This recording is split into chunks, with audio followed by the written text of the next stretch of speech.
Brew Strong is brought to you by Blickman Engineering, home of the top-tier brewing stand. Visit them online at blickmanengineering.com.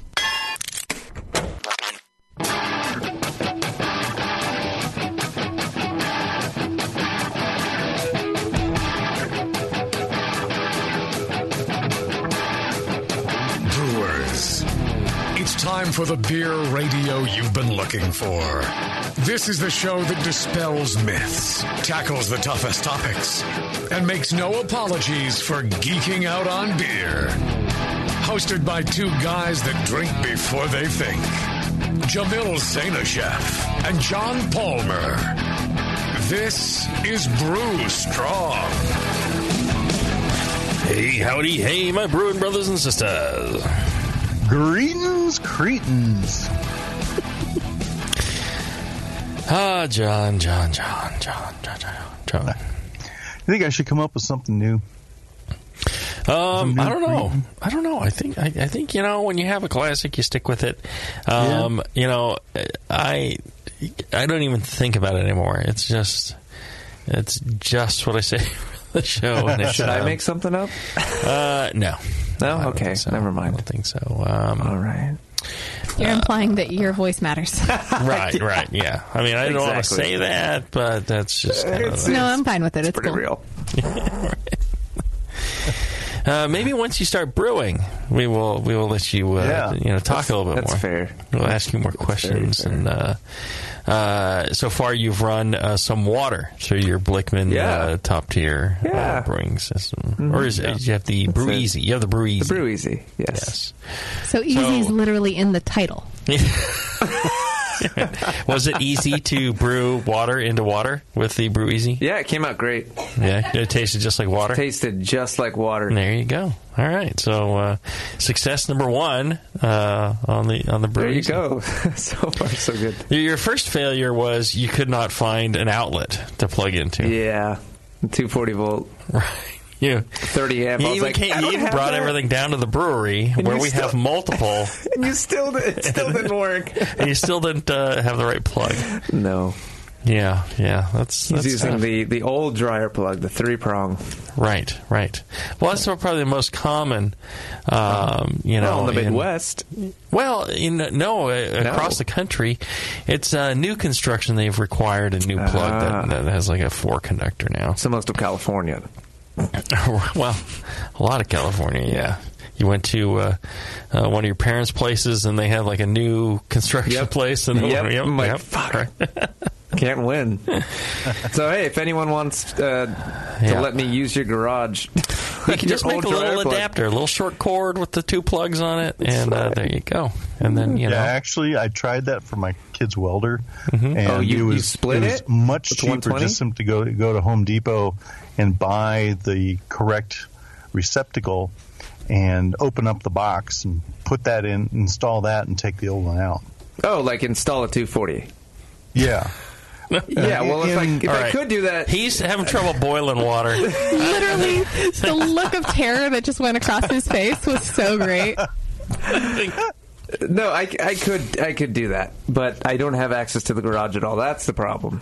I'm in an apartment in San Francisco, essentially. So instead you think... I don't even have a dryer or a washer. You think open flame is the answer. Open flame in a tank of combustible gas. Absolutely. No, I ended up doing that. I just ended up saying whatever and just bought a Hellfire burner. What about there at the Hop Grenade? Do they have a 240 outlet? No. We don't like his kind. They'd be lucky to have an outlet at all. You're brutal today, Bevo. Are you okay? What have I done? Have I done something to offend you? No, not at all. Actually, I was just saying how much I like you earlier. Oh, okay. It's about this much, really.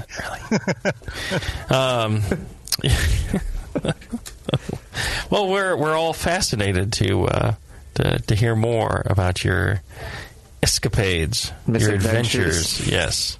Yeah. So, I'll let you know. You're brewing tomorrow? I was going to brew today. Oh, that's right. We ended up doing shows. Changed the day of the show. It's okay. I'll do it next Wednesday. Right. Well, maybe you'll have a chance to get some of your flake barley and all that. Oh, yeah, that's true, too. Instead of using caravels. Right. In a dry Irish style. Right. Or you do oats. Yeah. There you go. So it's very easy to use. Okay. Yeah. I don't know. Nope, We'll see. You'll have some fun. No matter what you do, it'll turn out to be beer. It'll be great. That is the bottom line. Mm-hmm. Right. Nope, it's just really cool. It'd be like the thing with like doing something like painting or creating music is, it's very easy to see how crappy it turned out, and it didn't really like turn out like a painting. The most like important part is just to do. Right, exactly. You just need to do it. But like in beer, it's really easy to get pretty darn good results. Yeah. So it's always enjoyable. Speaking of enjoyable, and speaking of the Brew Easy, the inventor and master of the Brew Easy, John Blickman, sponsors this show. Pays for the show so you don't have to. And the way he pays for paying for the show is he invents and sells all this amazing brew gear, like the Brew Easy, like the Tower of Power, like the Riptide Pump, like the Cornicle, like so many things that he does. And all the anvil equipment, too. All the anvil equipment, yeah. If you're looking for a more, every bit as strong, but a little easier on the pocketbook, maybe not as feature-rich as some of these other devices, the anvil brewing equipment is your cup of tea. Great way to get started, and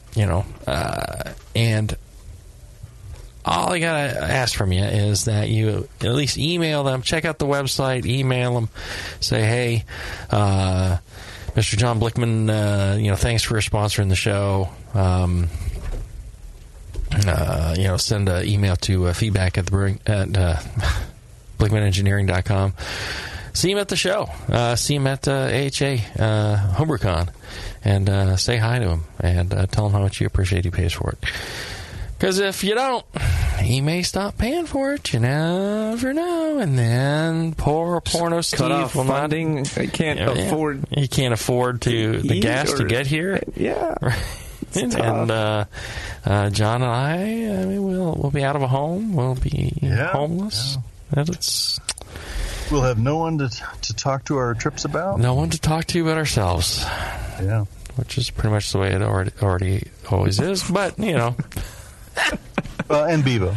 Yeah. And Bevo. Mm-hmm. Dear sweet Bevo. We would miss dear sweet Bevo. We wouldn't see her. Yeah. Yeah. She's like, I'm dreaming of the day. She's like, oh my God, could this thing be over with already? Give me a calendar. Let me just check them off. Sometimes I wonder if we don't drunk call you enough. Yeah, maybe that's you the guys problem. have never drunk called me, which I'm not sure I appreciate / not necessarily maybe appreciate. We have, and like tell us when you're drunk and Abby's answering or something. No. Tell us when you're drunk and we'll call you. Yeah, well, I just caught that. That's great. That's a great idea. I love that. That is perfect. Oh, and I'll tell you, when you'll see Bevo drunk, you want to see Bevo drunk, go to the Homebrew Conference and bring check her out beer. Dear Bevo. Yeah, bring her some beer. Bring her some hard alcohol. Bring her some mixed drinks. Wait, where are we going to be in? Not too many roofies. She'll just do it Portland. right just from alcohol. I will tell you the truth. At all of the beer events, the last thing you will see me drinking is beer. Yeah. Oh, yeah. Like a gin and tonic? Gin and soda water. I'm not a fan of quinine, so I don't gin do and tonic. Soda. Rum and Coke. No? Kind of. I tend to like things that are less sweet. So, like Scotch. We got to take you to that whiskey bar. Just a flask of Scotch with a straw. It's just Scotch. Yeah, $7.50 a Scotch with a long straw. One of those hats that have the straws would be even better. Okay, that sounds quite. Sounds like it's going to be a great time. And I know what to get you for your birthday I like now. to party, and then sleep forever. Yeah, and you are a very fun drunk.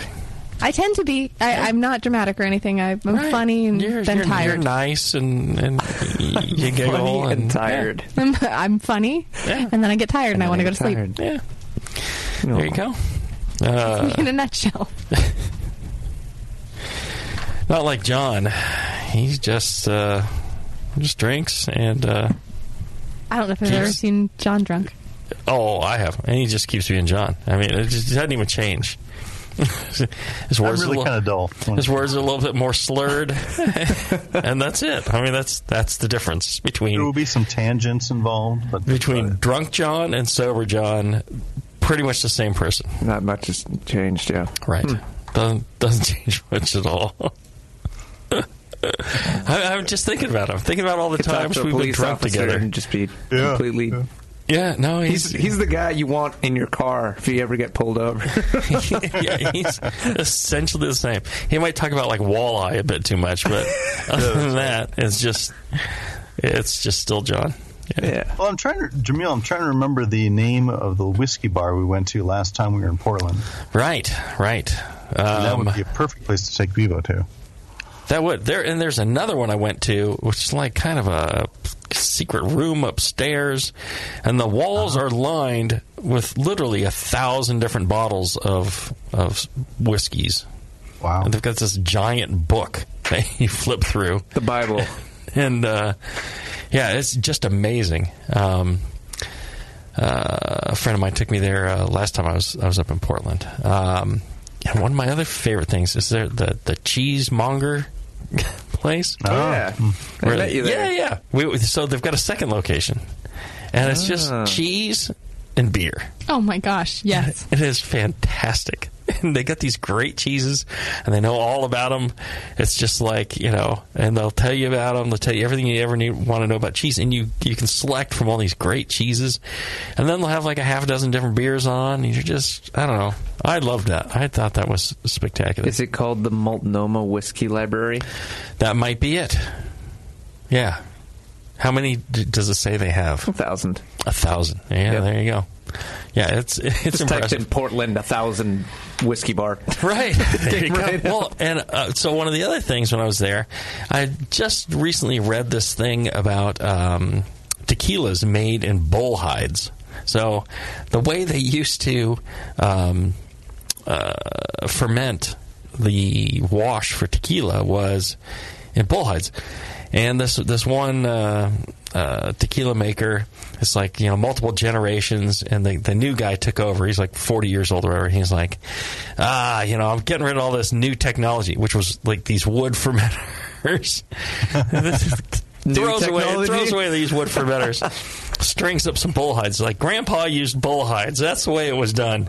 And so they string up these bull hides, and that's where they ferment the wash for the tequila. I was like one of the only ones in the world that's gone back to doing that. And so it's extremely limited production. And what I hear is like the president of Mexico, when he has special visitors, that's the tequila he gives those people is that tequila made from this one place. And so I was talking about this, and sure enough, at this place in Portland, they actually have it. It's like they got everything there. So I thought that was pretty cool.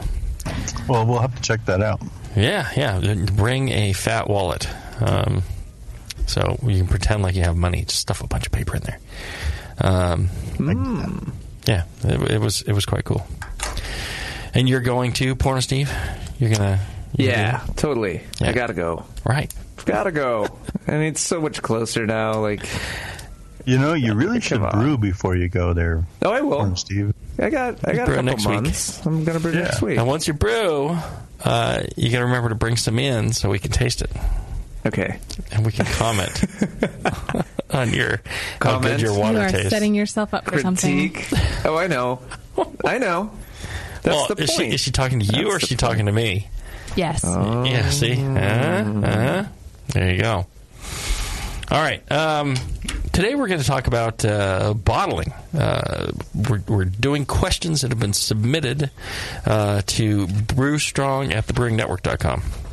So if you have questions about any topic relating to beer or brewing, send them in, brewstrong at thebrewingnetwork.com, and we will, at some point, get them on the air. We've actually done a pretty good job at whittling down the giant pile of thousands of questions. And But there's still more. Yeah, and we get new ones every day. So yeah, there you go. Our first question there, pornographic dildo Steven. This one's about bottle conditioning high-gravity beers. Hey, Brew Strong, I was listening to a Sunday session where the guest said to bottle condition high-gravity beer using champagne yeast. What effect will the yeast have on the finished beer gravity? In other words, if my beer is 10% and I add priming sugar according to my software's calculations, will the new yeast only eat the priming sugar, or will it go on to eat sugars that were formerly unfermentable to the primary beer yeast? Well, it depends on the yeast that you use. It can... Depends on the type of champagne yeast you use? Right. Champagne yeast is not the greatest at, like longer chain malt-based sugars, I think. Yeah. But, like lager yeast is able to ferment some of the longer chain sugars that most of the ale yeasts won't. So that could be a difference. Some yeast, like if you're introducing Brett in it, can consume a lot of stuff that your normal fermentation didn't. And if sometimes if you're making a higher gravity beer and your initial fermentation wasn't so great, usually. It's like when you do a forced ferment and there's, a few points that don't really get fermented in your regular batch that do ferment in the forced ferment. You could end up adding a lot of fresh yeast and great fermentation and really go further than you would before. Generally, it's not too much, and it's nothing really to worry about. In most cases, it's just consuming the priming sugar. But there are instances where it could have some impact. Mm-hmm. Yeah, it could end up having a little different flavor character than just the original ale yeast. So I don't think you have to use champagne yeast. Right. Most beer yeast can tolerate up to 12% alcohol, no problem. Mm-hmm. Yeah, unless you got something bigger and. Yeah, I would just use whatever ale yeast, and a lot of times there's plenty of yeast left in the beer, or you can use a little fresh pitch. Yeah. All right, let's take a short break. When we come back, we will have more of your questions about bottling right after this. The 21st Amendment. Watch out! Do you like beer? They make beer. Watch out! Do you like friends and fun? They make friends and fun. Watch out! Do you still like to have a good time? The 21st Amendment. Watch out! The 21st Amendment in San Francisco, located at 563 2nd Street, 2 blocks from the building where baseball is seen and played. Try their beers in the pub or try them in the can, featuring Monk's Blood. Made with real monk. Watch out! So why not have the best time of your life? Go to the 21A and Sean O'Sullivan will personally greet you with a can of Monk's Blood. The 21st Amendment. Watch out! This advertisement is not in any way affiliated nor associated with the 21st Amendment Bar and Pub, nor its subsidiaries or affiliates. This telecast is not copywritten by the 21st Amendment for the private use of the Brewing Network. Any use of this telecast without Jamil Zainashev's consent is prohibited. Suck it, JP. Your support of the Brewing Network means everything to us. We couldn't produce shows without you. And we love giving you something extra for that support, like Brew Your Own magazine. You already know it's a great brewing magazine full of recipes, equipment how-tos, discussions of beer styles, and brewing techniques. Whether you're new to brewing and just starting out or you're an old pro, you'll always learn something from the articles in Brew Your Own. Plus, they're amazing special issues like plans for building a Brutus 10 system, 250 classic clone recipes, and the Homebrewer's Answer Book. Brew Your Own magazine and BYO.com are awesome resources for any brewer, whether for yourself or as a gift. When you subscribe or resubscribe from the Brewing Network homepage, you directly support programs like this. Get a great magazine and support the Brewing Network. Subscribe to Brew Your Own right from thebrewingnetwork.com. Are you a member of the White Labs Customer Club? If not, you should be. It's the easiest way to earn free stuff for turning in your old homebrew labels from either Vials or Pure Pitch. All you have to do is save your labels and redeem them for things like free yeast, an exclusive White Labs t-shirt or sweatshirt, and even the opportunity to brew with the yeast man himself, Chris White. Signing up is easy. Just go to whitelabs.com/customer club, fill out the registration form, and then mail in your labels. They will return the favor by sending you awesome White Labs swag. Go sign up today at whitelabs.com/customer club. White Labs, pure yeast and fermentation since 1995. Since 1979, Williams Brewing has offered the finest equipment and freshest ingredients and the best customer service in the business. Check out their brand new patent-pending mash and boil 110-volt electric mashing and boiling unit. This compact all-stainless unit lets you mash, sparge, and boil just about anywhere that has a 110-volt plug. Double-wall construction adds to efficiency and safety, and a precise thermostat keeps temperatures where you want them. Unlike insulated buckets and converted coolers, multiple temperature rest mashing is easy to do, all for under $300. They also feature the Mark II work pump, a magnetic drive high-temperature pump that does the work of pumps that cost twice as much, as well as exclusive Brewer's Edge regulators and quality Keg King kegs and disconnects. Check them out today at williamsbrewing.com to brews their vast selection. Do you know the three most important rules in brewing? Sanitation, sanitation, and sanitation. And no one does it better than 5-Star Chemicals. 5-Star knows sanitation. You can only sanitize clean equipment. And 5-Star knows how to clean, too. For craft brewers and home brewers, 5-Star has what you need to keep your fermenters, serving tanks, kegs, and draft lines sparkling and free of any beer-spoiling bacteria. PBW, caustic, acid cleaners, Star Sand, SaniClean, lubricants and defoamers, pH stabilizers, and more. 5-Star Chemicals has cleaning supplies, safety supplies, heat exchangers, pumps, hoses, and valves. And 5-Star is proud to offer eco-friendly products that exceed customer expectations. If you have a cleaning problem, you need the 5-Star solution. Visit 5starchemicals.com or call 800-782-7019. 800-782-7019 and get the 5-Star treatment today. Back to the beer guys that make other beer guys look like wine guys. Brew Strong. All right, we're back. We're talking questions on bottle conditioning and bottling. And, for all your bottling needs, you can run down to Great Fermentations in Indiana. You can check them out on the web at greatfermentations.com. They have the largest selection of Blickman gear on the web. So you can get the spectacular Blickman beer gun for bottling. And they've got all your other supplies like corks and crown caps and everything else. And great people, too. Lots of knowledge. Great customer service, very fast shipping. Check them out, greatfermentations.com. And you can like them on Facebook, Instagram, Twitter, all at GR8 Fermentation. So check them out, greatfermentations.com. All right, next question there, Mr. Porno Steve. All right. This one's from John. One John. One of the many Johns in the world. Another John. So many Johns, so little Johns. Time. What do you think about bottle conditioning without adding priming sugar? I'm using SO4, and it seems to leave a bit of sugars behind anyway. Uh-huh. Is this a bad process? I'm getting decent carbonation in about 3 weeks. Would you suggest I start adding priming sugar or keep with what I'm doing? Oh, well, my first thought, John, would be...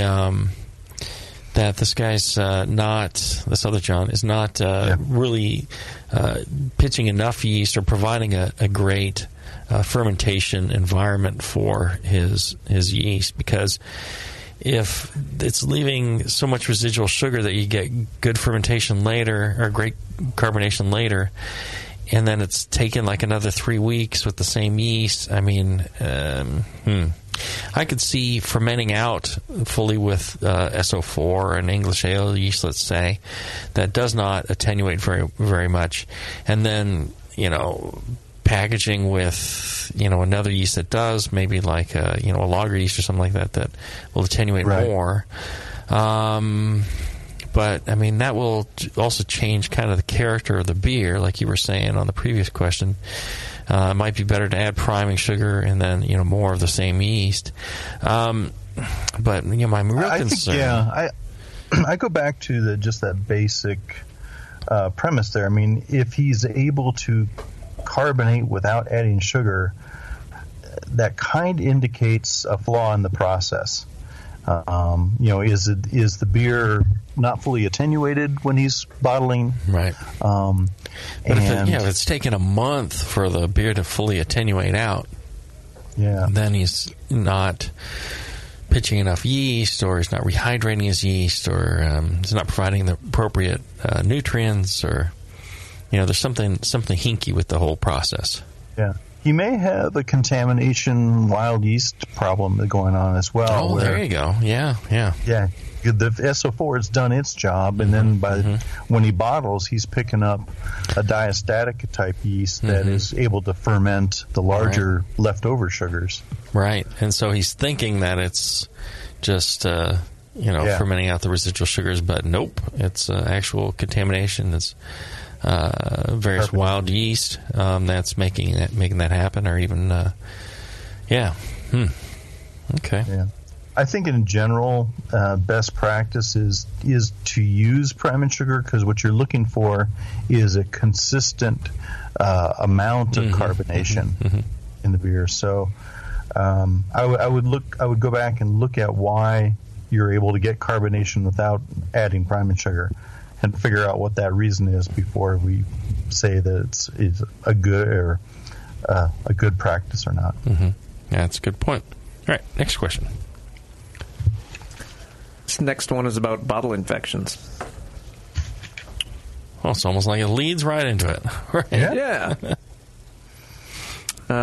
So this guy frequents our homebrewing over on Reddit. There's something about, is it infected posts? And they occasionally get one picture that appears to be a small krausen in the bottle. It inevitably creates a yes it is versus it might not be infected division. I myself have experienced this several times, but each time it has fallen out either when put in the fridge, and it happens within a day or so, or if he just leaves it at room temperature for a few weeks, so a normal bottle carbonation time frame. It disappears as well. He clearly falls into the it might not be an infection camp, because as far as I can tell, it hasn't been for me.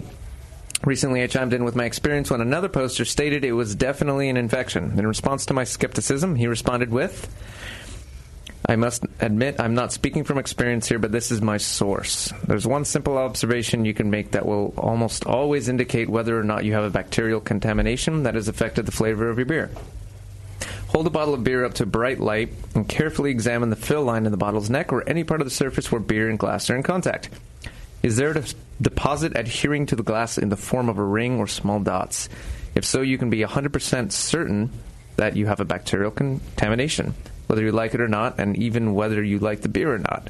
And that excerpt is from Charlie Papazian from the Homebrewer's Companion 2nd edition. So what is it? Is it definitely an infection, or is it just something else? Or yeast eating priming sugar? He's never had gushing or anything that he perceives as negative as a result of the mini krausen forming. Well, I think the only way you would get some sort of ring at the top of the bottle is if you had, in fact, primed with malt extract and got, some a protein ring right at the top. But even that, I mean, if you boiled the extract and added it to the bottling bucket, I'm inclined to think you wouldn't get much of one. So I'm inclined to say that if you're seeing some sort of growth or deposit at the ring, I'd agree with Charlie that it probably is some sort of contamination, whether or not you can taste it. Because that deposit would almost always be some sort of protein-based dextrin-based material. Mm-hmm. I mean, in a real bad infection, it could be a little mold cap. It could be a pellicle. But I mean, it seems like it'd be hard to get enough oxygen in a bottle to get a pellicle forming. But I suppose there could be other, What about? I have seen pellicles form in bottles, just spots, not all the way across, but spots. Okay. What about? Would there be a possibility of transferring some chunks of trub into the bottles, and then with re-fermentation, the bottle lifts it up and possibly sticks to the glass there? Yeah, that could happen. I mean, that's the only thing I can think of that would be, some other explanation for the phenomenon. Yeah. Yeah. Interesting. Yeah, I don't know. I would tend to think also that it's indicative of a infection of some kind. Yeah, whether you can taste it or not. I mean, there's many different kinds that, in small enough quantities, just are not that detectable. Not that bad. Yeah, but that's the only other reason I can think of. But I think that would be very difficult to pull off. I don't even think if I tried, I could make it work. I mean, maybe. Yeah, I don't know. Especially once the trubes settle to the bottom of the fermenter or something like that. Even pulling it out, it doesn't tend to stick to anything.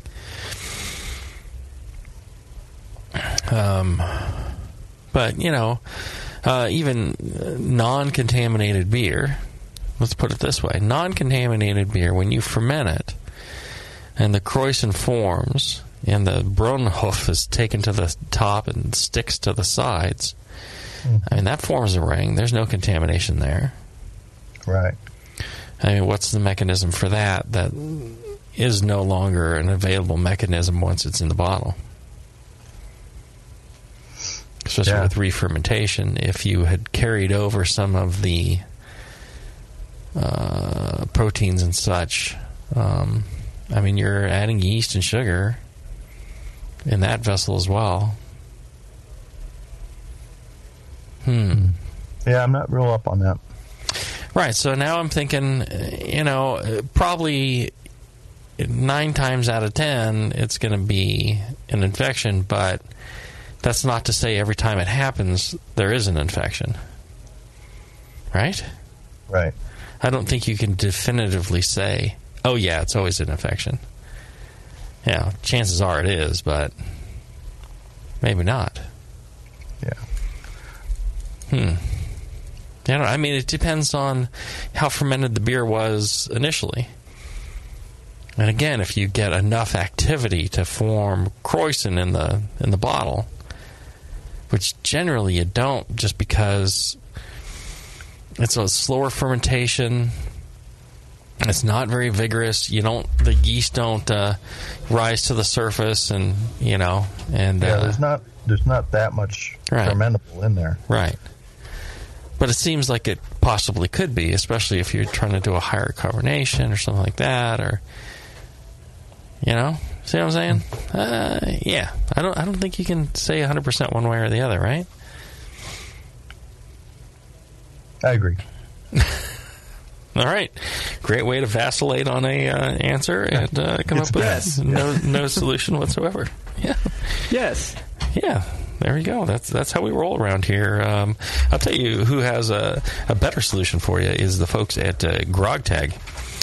Norman Bates said it best. A boy's best friend is his mother. And while we can't say we agree 100%, we do think that this year Mom deserves something cool and custom from GrogTag for Mother's Day. Go to grogtag.com and shop from hundreds of templates covering all kinds of products that you can modify and make your very own. From coasters of your baby pictures to beer and wine labels with last year's family reunion on them to metal signs of our grandchildren, we have it all. Mother's Day is on May 13th, so start creating over at grogtag.com and use offer code BNARMY to save 10% on your order. That's grogtag.com. All right, let's take a short break, and when we come back, we'll have more of your questions right after this. Hey, my brewing brothers and sisters. This is Jamil Zainashev, and I want to tell you about Heretic Evil Twin. You might be familiar with my homebrew recipe, which uses massive late hopping to create a balance between the malty sweet and the hoppy bitter, along with an outrageous malt and hop character. I wanted a beer with the same bold hop and malt character, so we played around with the homebrew recipe until we were able to make a great commercial version too. We've created a beer rich in malt character, full of caramel, toast, biscuit, and an ever so subtle roast note. On top of that, we piled in an insane amount of Citra and Columbus hops at the end of the boil, as well as in dry hopping. This damn-the-cost approach to hopping gives Heretic's Evil Twin a great blast of citrus and tropical fruit that can't be matched by any other hop. The result is a bold, malty, hoppy, but easy-drinking beer. This is our top seller, our flagship beer, and I couldn't be prouder of it. Cheers. To find Heretic beers near you, click on Find Some at hereticbrewing.com. Ken Grossman of Sierra Nevada Brewing Company says making great beer is hard. Making the same great beer every day is harder. Brewers Publications announces its latest release for breweries of any type and size. Quality Management, an essential guide for brewers by Mary Pelletieri. Proper quality management for small, regional, and national breweries is critical. Whether you are an established business or brand new, learn the best ways to create and manage a quality system in your brewery. This book will guide you in developing a comprehensive program that will grow with your brewery, help ensure quality processes in the brewery, and continue providing great beer for your fans. Quality management for breweries is critical for continued success. This guidebook teaches you to integrate quality management in every level of the operation. It will guide you in developing a comprehensive program to ensure quality processes in your brewery. Quality Management, an essential guide for brewers, now available from Brewers Publications. Learn more at brewerspublications.com. If you work in retail sales, the restaurant industry, or are a new craft beer enthusiast, or you know someone who is, you have got to check out Beer 101. Beer 101 is an online course created for anyone wanting a quick introduction to the vast world of craft beer. Beer 101 covers the history of beer, brewing ingredients and processes, vital stats like ABV, SRM, IBU, and gravity, styles, tasting, glassware, and pairing beer with food. The Beer 101 course is offered by the Brewers Association at craftbeer.com. Also home to the truly awesome Beer Style Finder, a visual guide to every beer style. Quickly play with color, bitterness, and alcohol content to interactively explore the entire world of beer styles with a gorgeously designed interface to your favorite beverage. The new Beer 101 course and new Beer Style Finder are only available at craftbeer.com. Craftbeer.com, celebrating the best of American beer.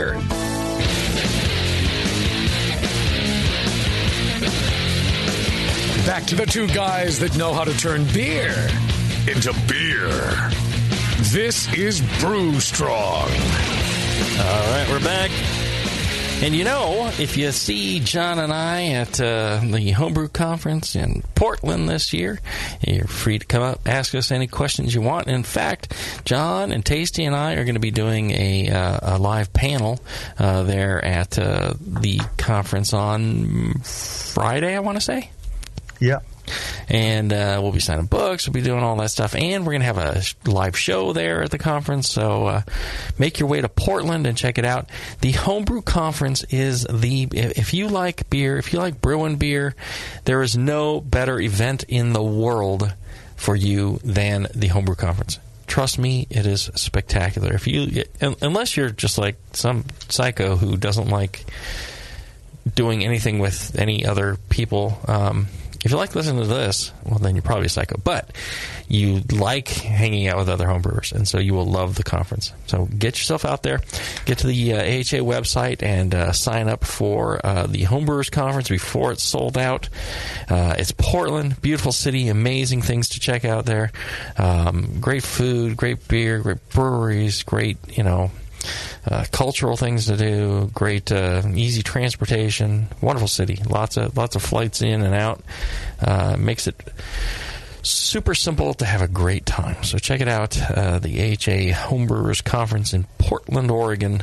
I should always say Oregon because the people on the East Coast go like, oh, I thought you meant Maine. No, I didn't. I'm sure Portland, Maine's a wonderful city, but it ain't Portland, Oregon. So there you go. All right, next question. Simple question. Do champagne cork bottles or crown caps provide a better seal for beers for long-term storage? Sour, barrel stout, Belgian quad, things like that. Corks tend to be breathable. Yeah. So if you want slow bits of oxygen getting into your beer for conversion of like alcohols to esters and things like that, or whatever, staling compounds, and you want some of that, then maybe you go with a cork. Otherwise, if you want to just seal the bottle off, I would go with a cap and wax dip it. The wax dipping is what will really help. Wax. And there's certain waxes that will occlude the oxygen better than others, I hear. So that's probably your best bet. Combination of those two. All right, next question. All right. Hey, guys. I've been extract brewing for the last 3 years, but I've recently upgraded to an all-grain system I made out of a rectangular cooler and a modified 50-liter keg to make a nice boiling pot. Having done lots of extract kits, I'm accustomed to priming with dextrose. However, I'm wondering if that affects the overall flavor in a negative way. Would it be a better idea to use DME instead? If so, do I have to match the type of DME to the beer I'm making? I.e., I'm cloning Founder's Breakfast Stout at the moment, so would I use a dark DME for that, or would dextrose be fine? I'll also note that kegging is not optional at the moment, and I like taking my brews to parties. I think just using dextrose all the time is fine, but I agree. It has been shown that the compounds that are produced when you prime with dextrose versus sucrose versus glucose versus fructose versus DME all produce slightly different compounds in the beer. And that it is actually something that really affects the flavor. I'm doubtful unless you're really putting a lot in there. I think most of the time any of those sugars are fine. I think DME is more of a hassle and may produce that ring around the top that we were talking about. Yeah. So I would, and some of the DMEs are less fermentable than others. You need more of it because it's less fermentable. There's a lot of reasons not to do DME. I would, so for me, I would just use dextrose. I think it's one of the best. Especially, specific to his question with the Founder's Breakfast Stout, there's enough flavor going on in that beer that you would never notice the dextrose. Mm-hmm. I mean, it's a difference between dark DME and dextrose, I don't think. Right. Yeah, I would just avoid, I think the thing to avoid is, if you're making a solution of your sugar for priming, I just wouldn't add a whole ton of water. I'd make it a fairly, dense solution, a fairly thick solution. I wouldn't make it so dense and thick that it's like sticks to the bucket and won't dissolve in the beer. Right. But I would make it, as uses little water as makes it easily soluble in the rest of the beer. And that way you're not adding a bunch of water to your beer. That, if you use a lot of water, that could have a slightly negative effect on it, more so than, the type of sugar. They used to have those priming drops, like Cooper's or somebody. I don't know if they're still doing those. Yeah. Those pressed pellets of dextrose or something. Mm-hmm. Or just sucrose sugar. Right. You just dropped them into the bottles. Mm-hmm. Yeah. I don't know. Something like that's possible too. All right. Another question? This one's about storage temperature after bottling. I bottle all my homebrew. No kegging. At what temperature do you recommend storing beer after bottling? Do I need to keep it at one temperature for a certain period immediately after bottling and then some other temperature later on? Should I refrigerate it immediately after bottling, or is it better to wait a while? If it matters, I brew exclusively IPAs with an original gravity of 1.065 or higher. Well, you got to let it carbonate, and that's best done at room temperature, 20 to 25 degrees C, 70 to 75 degrees Fahrenheit. Keep the yeast activity up, get it, and let the yeast consume that priming sugar and carbonate it. After it's carbonated, then your main concern is flavor stability, and now it's time to chill the beer, keep it in the refrigerator, keep it cold or cool, for preserve that beer flavor for as long as you can. Yeah, and I'd also add you want to avoid fluctuating temperatures while the beer is carbonating, and also while in storage. So when it's carbonating, just if you can't keep it, in the 68 to 75 range, let's say, it'll get up to that, and then it'll drop down to 50, and it'd be better to store it somewhere where it's 62 the whole time than have it going up and down, up and down. Yeah. But yeah, you want to be up in that range, warm enough for fermentation. Really, that's what you're looking for. So that, and same thing when you're storing it. Store cold and continuously cold. The colder you store it, the longer it's going to stay fresh. The longer it's going to be like that beer you brewed. Otherwise, staling occurs, and it occurs faster the warmer it is. So just a fact of life. All right, well, we got one more question. Yep. Okay, so let's do the one more question, and then we'll take our final break, and then we got some questions from the chat room after that. All right. Does bottle conditioning an IPA suppress the hop aroma and flavor?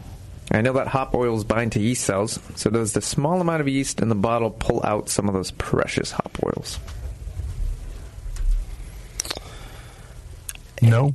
Yeah, I mean, maybe it is a little bit, but especially if you get more yeast growth during carbonation, or you're adding the yeast into solution, when you're mixing in the bucket or whatever. I mean, maybe it's picking up a little bit, but I can't imagine it's like a noticeable amount or very much. Yeah. I think the main concern is that, in the boil, you have a lot more trub, and in the fermenter you have a lot of trub, a lot of yeast mass and hop trub that is going to, and you're going to separate the beer from that trub. That's where these oils and so on are being carried out of solution. They're being taken away from the beer. In the bottle, they're still in there. Mm-hmm. I think you're going to lose very little. They're stuck to the yeast unless you're consuming the yeast. Yeah. I would just avoid, you shouldn't have a giant slug of yeast in your bottle. Right. At the end of carbonation, you should have just a fine, dusty layer. If you look at a Sierra Nevada pale ale, that is what it should look like, a fine little coating on the bottom. It's so thin you can't even really measure the depth of it. If you see something where you think you could measure the depth of it, it's way, way too much. So you have a fine, thin layer. And we talked about this before. I think we gave the numbers on it. It's, what do they use? Like a million per, or a billion per liter or something like that. It's not much. And that gives them and that's after filtering out the existing yeast. They add that back. So you already have some yeast in there. So just don't add a ton of yeast, and I don't think it would be a problem. I'd agree with John that it really is not a significant thing. I'll tell you what is a significant thing is White Lab's new mobile app. Whether you're a home brewer searching for your next strain or a professional placing an order, White Lab's mobile app has something for everyone. Key features include an easy-to-navigate ordering system, custom culture calculator to determine the appropriate pitch rates, homebrew store locator, up-to-the-minute inventory availability, and more. Download the new White Labs mobile app for iPhone or Android by searching White Labs in the App Store or Play Store today.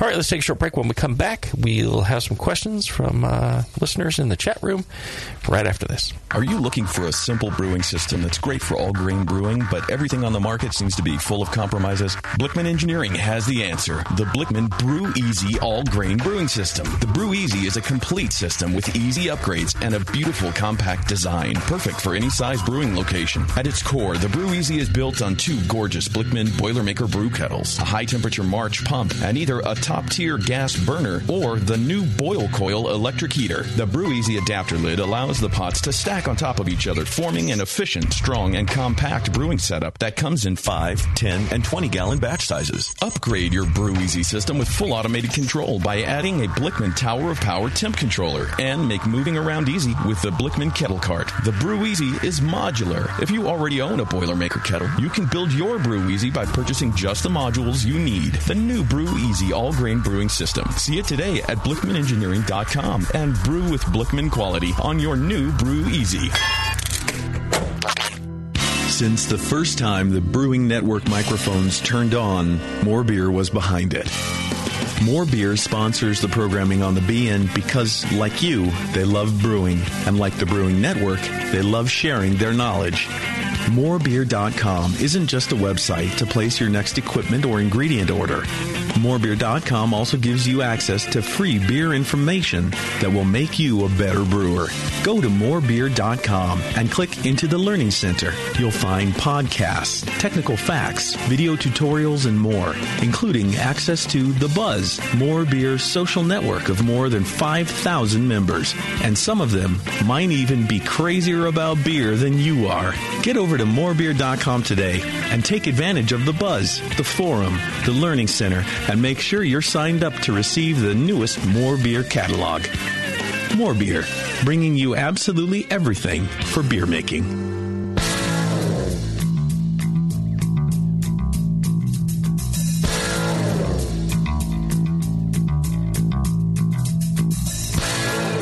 Learning to brew has never been so disgusting. This is Brew Strong. All right, we're back. I want to tell you about our fine sponsor, Adam and Eve. If you want, adult entertainment, if you want to share a special evening with someone romantically, like Porno Steve, there you go. I bet you Porno Steve keeps these people in business. Oh yeah, you're probably buying like cases of dildos. Just crates. Like rubbery ones and hard ones and so many different kinds. Long ones, short ones, thick ones. Mm-hmm. Variety is the they have like curved ones. Can you specify like a left-hand curve, right-hand curve? Yeah, there's like corkscrew, 45-degree angle, right? 90-degree angle, 90, a 90. Yeah. Well, you can find all that and more at adamandeve.com.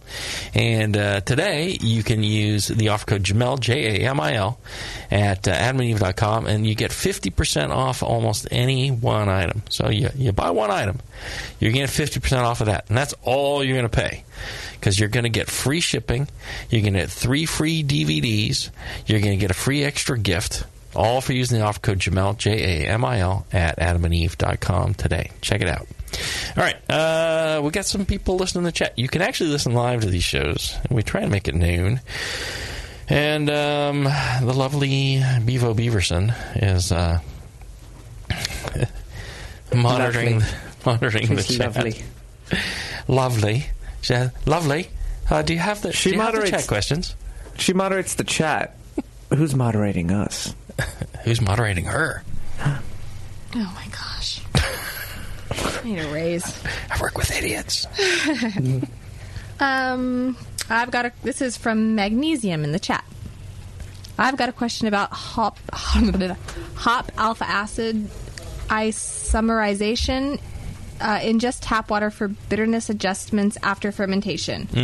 I made an IPA with putting my first wort hops in the mash, not understanding the process well, and the beer is unbalanced in its sweetness. Everything I've listened to on hop bitterness from Jamil and John say that wort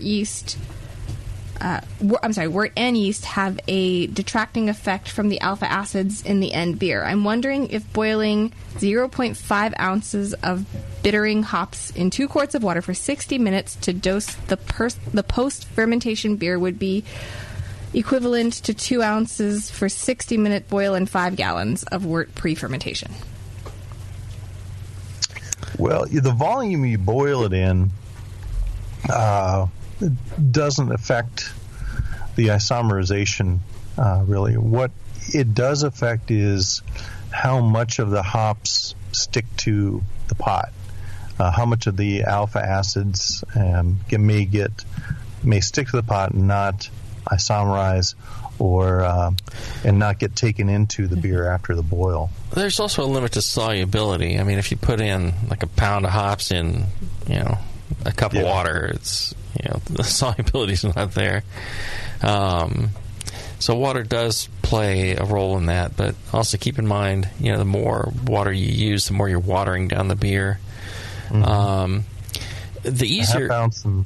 Yeah, I mean, the numbers, I don't know, a half ounce in 2 quarts, that's like 2 ounces in 5 gallons? No, that doesn't make any sense to me. No, it's still a half ounce. It's still a half ounce of alpha acid. So. Right, no matter what. Yeah. The easier way to solve this is go to somebody like greatfermentations.com and order some a hop extract, hop bittering extract, already isomerized, and just add that to your beer to adjust it. Yeah, dose that in. Yeah, that's kind of the best way. But I mean, you can do this.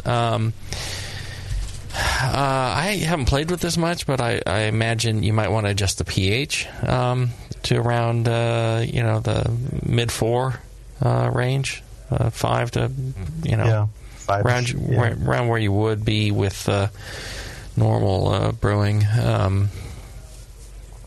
Brewing pH, yeah. pH. And but it'll work. I'm not sure exactly what the numbers would be. You just give it a try, and then on a small scale, get yourself a glass of the beer, put a couple of drops of your liquid in there. Put a couple of drops of liquid into the glass, pour beer into the glass, see how it is, see if you need more or less, and then you can use that to dose the whole thing. So that's another way of doing it. Anything else to add, John? Yeah, I mean, use Beersmith or one of the calculators to figure out roughly how many IBUs you might be adding. Mm-hmm. Half ounce times the percent alpha in the hop that you're using. I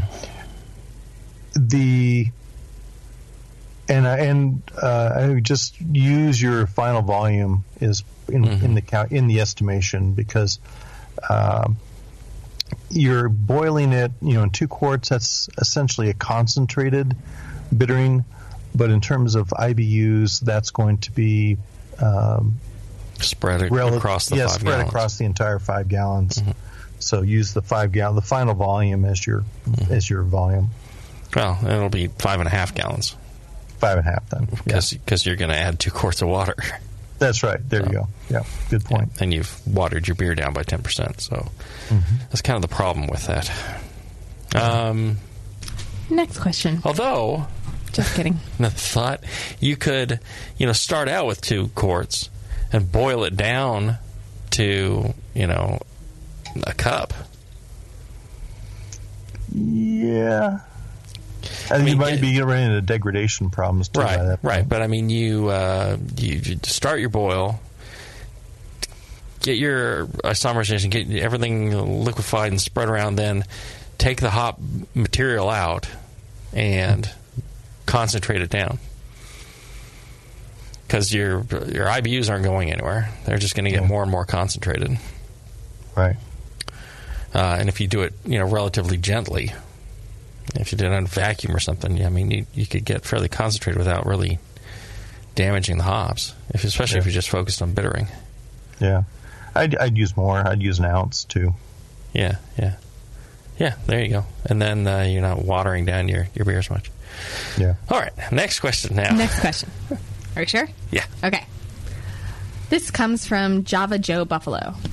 I've got a Russian Imperial Stout fermenting right now, and once primary is done, I plan on putting it in the... Sorry, he wrote, I plan on putting in. I plan on putting it in the secondary for a couple of months to age. In the last couple of weeks, I plan on adding some oak cubes. My question is about long-term aging with stouts. Since I'm going to be bottling these, can I simply just let them age in the bottle rather than leaving them in the carboy for several months? Yeah, I would. I'd prefer doing them in the bottle. The question is on this wood. If you do the wood first and then you age them in the bottle for a couple of months, it's going to be different than if you age it in the carboy, then add your wood, and then bottle it. You'll have more brighter wood character if you do the latter, and the wood character will be, probably less or more integrated if you do it earlier and then bottle them. Does that make sense? Yeah. And then the last question comes from the same person, Java Joe Buffalo, and he says, since the Q&A is on bottle conditioning, part 2 of that question was going to be about bottle conditioning the same beer. Wondering about how much yeast will be in the beer after 2 to 4 months of aging in a secondary. Will there be enough yeast left in the bottle? Will there be enough yeast left to bottle condition, or do I need to add some at the time of bottling? And if so, can I use yeast I've harvested from the same beer, or would it be better to use something else? There will be yeast in it, but it probably not that much. And by that point, I would use a fresh yeast. You can use the exact same yeast. I would use something that has about the same attenuation. Yeah. If you use 001 from White Labs in that beer, then I would just get yourself a fresh bit of 001 and use that. Start fresh, especially on bigger beers. Having a fresh yeast for carbonation becomes a little bit more important, because the yeast that's still sitting in there gets a bit tired and lackluster by that point. Right. Yeah, I would do the same. I would get a fresh yeast vial or package and add it to the bottling bucket and siphon it in, portion it out that way. Mm-hmm. Okay. Well, there you go. Another fine show. Great job, John. And great job, all you folks who sent in the questions that we used in the show. You can send them in to brewstrong@thebrewingnetwork.com. We don't give you an answer via email, but we do save all those questions, and if they're not insanely stupid, we use them on the air. Even when they are insanely stupid, we use them on the air, because that's just the way we roll. We don't want to waste anybody's questions. Steve has to learn what somehow. And if you enjoy the show and you want to keep hearing this show, I strongly suggest that you visit our sponsors, make use of the offer codes, Grog Tag for your mom, or maybe Adam and Eve for your mom, great fermentations for yourself. If you buy the bulk pack, you get dildos for everybody. I'm just saying. Blickman Engineering. Send John Blickman an email. All that stuff. You can also go to the Brewing Network store, thebrewingnetwork.com/store, buy some goodies there.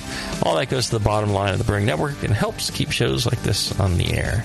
We'll see you in Portland, everybody. Until then, brew strong. Brew strong, everyone.